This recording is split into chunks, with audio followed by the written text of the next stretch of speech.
नमस्कार। SPT news में आपका स्वागत है। पेश है 21 दिसंबर सुबह 6:15 राजस्थान की 15 बड़ी खबरों में। राजस्थान में जनवरी से इवनिंग कोर्ट का कॉन्सेप्ट लागू होने जा रहा है। इसके तहत अब नियमित समय के अलावा शाम को भी अदालतों में सुनवाई होगी। राजस्थान हाईकोर्ट प्रशासन ने इसका प्रस्ताव तैयार किया है। प्रस्ताव के तहत जनवरी से जयपुर और जोधपुर में जुडिशियल मजिस्ट्रेट स्तर की एक एक कोर्ट नियमित समय के अलावा शाम से अलग से चलेगी। हाईकोर्ट के कार्यवाहक मुख्य न्यायाधीश संजीव प्रकाश शर्मा ने बताया, यह प्रयोग सफल होने पर इसे प्रदेश में लागू किया जाएगा। उन्होंने कहा, इन अदालतों में एनआई एक्ट और उसी तरह के अन्य मामले सूचीबद्ध किए जाएंगे। इससे इस तरह के लंबित केस में कमी की जा सकेगी। हनुमानगढ़ जिले के टिब्बी क्षेत्र में प्रस्तावित राठीखेड़ा एथेनॉल फैक्ट्री को लेकर चल रहा विवाद अब एक बड़े मोड़ पर पहुंच गया है। किसानों के लंबे संघर्ष और लगातार विरोध के बाद फैक्ट्री प्रबंधन को आखिरकार बैकफुट पर आना पड़ा है। कंपनी ने टिब्बी इलाके के एथेनॉल प्लांट नहीं लगाने का फैसला कर लिया। इस निर्णय के बाद जिले की राजनीति भी गर्मा गई है। मीडिया रिपोर्ट्स के अनुसार फैक्ट्री प्रबंधन ने दावा किया है कि उसने टिब्बी क्षेत्र में फैक्ट्री नहीं लगाने को लेकर जिला कलेक्टर को पत्र सौंपा है। फैक्ट्री प्रबंधन का कहना है कि कंपनी अब राजस्थान से बाहर किसी अन्य राज्य में एथेनॉल प्लांट स्थापित करेगी। बारां में नरेश मीणा के समर्थक उग्र हो गए हैं। समर्थकों ने सरपंच तोलाराम की गाड़ी को आग के हवाले कर दिया। कांग्रेस नेता तोलाराम के बेटे पर नरेश मीणा ने हमले का आरोप लगाया। अंता विधानसभा क्षेत्र के आखड़ी गांव में हमला किया गया। सीओ हरिराम सोनी, छुट्टनलाल मीणा और सदर थाने की पुलिस मौके पर पहुंची। नरेश मीणा के समर्थक बड़ी संख्या में जुटे हुए हैं। राजस्थान जीएसटी विभाग ने माइनिंग रॉयल्टी कनेक्शन से जुड़े प्रदेश में 12 बड़े ठेकेदारों पर एक साथ सर्वे की कार्रवाई की है। इस कार्रवाई के बाद करीब 300 करोड़ रुपए की टैक्स चोरी का खुलासा हुआ है। विभागीय सूत्रों के अनुसार ये आंकड़ा और बढ़ने की संभावना है। दरअसल बिजनेस इंटेलिजेंस यूनिट ने माइनिंग विभाग और जीएसटी विभाग के आंकड़ों का अलग अलग विभागीय तुलनात्मक विश्लेषण किया था, जिससे गंभीर वित्तीय अनियमितताएं सामने आई थी। जयपुर विकास प्राधिकरण ने इकोलॉजिकल जोन में अवैध कॉलोनियों के खिलाफ सख्त रुख अपनाते हुए जोन 10 क्षेत्र में 3 अलग अलग स्थानों पर बड़ी ध्वस्तीकरण कार्रवाई की है।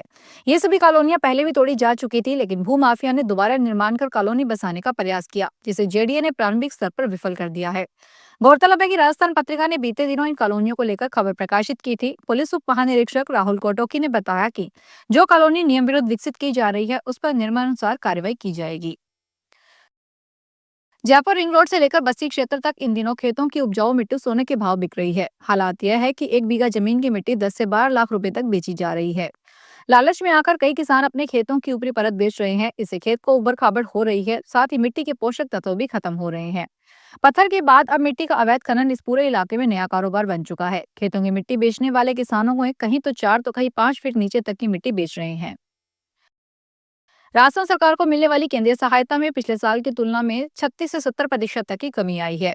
एफआरबीएम रिपोर्ट के अनुसार अप्रैल से सितंबर के बीच राज्य सरकार को 5,883 करोड़ रुपए की यूनियन ग्रांट मिली है। पिछले साल अप्रैल से सितंबर के बीच 9,295 करोड़ रुपए की केंद्रीय सहायता मिली थी। इस तरह इस बार 34,1170 करोड़ रुपए की कम मिले हैं। राज्य सरकार ने इस साल बजट में केंद्रीय सहायता के रूप में 39,193 करोड़ रुपए मिलने का अनुमान जताया था।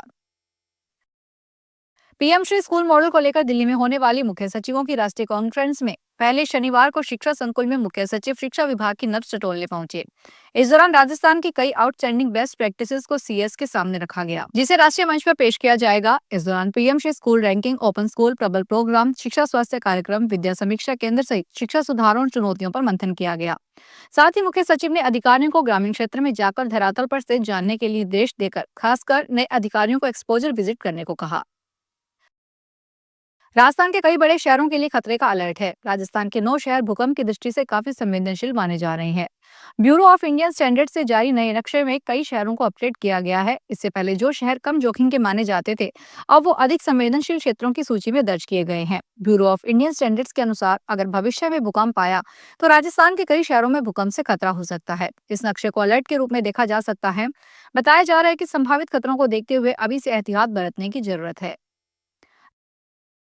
राजस्थान उच्च न्यायालय जयपुर बार एसोसिएशन के महासचिव दीपेश शर्मा का शनिवार दोपहर महवा उपखंड मुख्यालय पर स्वागत किया गया। वे अपने पैतृक गांव अमोलक नगर पाली जाते समय कई स्थानों पर लोगों से मिले। स्थानीय लोगों ने महासचिव शर्मा का माला और साफा पहनाकर सम्मान किया। अमोलक नगर पाली पहुंचने पर गाँव वालों ने उनका गाजे बाजे और फूल मालाओं से अभिनंदन किया। जयपुर हाई कोर्ट पार के अन्य पदाधिकारियों का भी महवा कस्बे सहित कई जगहों पर स्वागत किया गया। जोधपुर में चपासनी हाउसिंग बोर्ड थाना अंतर्गत पाल रोड पर पाल बालाजी मंदिर से पहले फुटपाथ किनारे झुगी झोपड़ी में रहने वाले में बकरी को लेकर उपजे विवाद में दो पक्ष झगड़ने लगे और लाठी व पत्थरों से हमला कर दिया। सभी सड़क पर आ गए, जिससे वाहन चालक सहम गए। वहीं यातायात बाधित हो गया। मारपीट में 7 लोग घायल हो गए। 3 लोगों को पुलिस ने हिरासत में लिया है। महिलाएं भी झगड़े में आ गई। दोनों पक्षों ने वहां रखे पत्थर उठा लिए और एक दूसरे पर फेंकने लगे।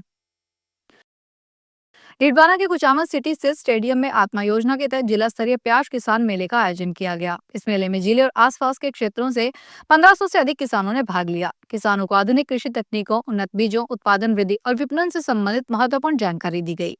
राजस्थान सरकार के राज्य मंत्री विजय सिंह चौधरी कार्यक्रम के मुख्य अतिथि रहे, जबकि जिला कलेक्टर डॉक्टर महेंद्र सिंह खड़कावत ने इसकी अध्यक्षता की। मेले में देश के प्रतिष्ठित प्याज विशेषज्ञों ने किसानों का मार्गदर्शन किया। राजस्थान में भीलवाड़ा जिले के शाहपुरा थाना क्षेत्र में पुलिस ने 800 बीघा में फैले बोरडा वारियान के पीला मंगरा जंगल में अवैध रूप से विलायती बबूल के पेड़ों की कटाई करवाने वाले इनामी आरोपी को गिरफ्तार किया है। पुलिस सूत्रों ने शनिवार को बताया कि इस मामले में फरार इनामी अपराधी पीर मोहम्मद को केरल की राज्य की राजधानी तिरुवनंतपुरम से गिरफ्तार किया गया है। उस पर जिला पुलिस अधीक्षक द्वारा 10,000 रुपए का इनाम घोषित किया गया था। राजस्थान के मुख्यमंत्री भजनलाल शर्मा ने शनिवार को बांसवाड़ा जिले की तेजपुर ग्राम पंचायत में आयोजित ग्रामीण समस्या समाधान शिविर का अवलोकन किया और गतिविधियों की जानकारी ली। शर्मा ने शिविर में विभिन्न विभागों की स्टॉल्स का अवलोकन कर अधिकारियों और कार्मिकों के कार्यों को देखा। उन्होंने कार्मिकों से बातचीत कर शिविर में आम जन की समस्याओं के समाधान की प्रक्रिया और प्राप्त उपलब्धियों की भी जानकारी ली।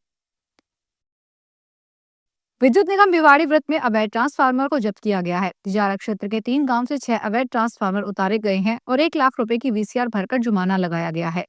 अधीक्षण अभियंता जेपी बैरवा ने बताया कि तिजारा क्षेत्र के पलासली, लपाला, रहमत नगर गांव से 4 अवैध ट्रांसफार्मर और 2 डिम्मा निगम कर्मचारियों ने उतारकर जब्त किए हैं।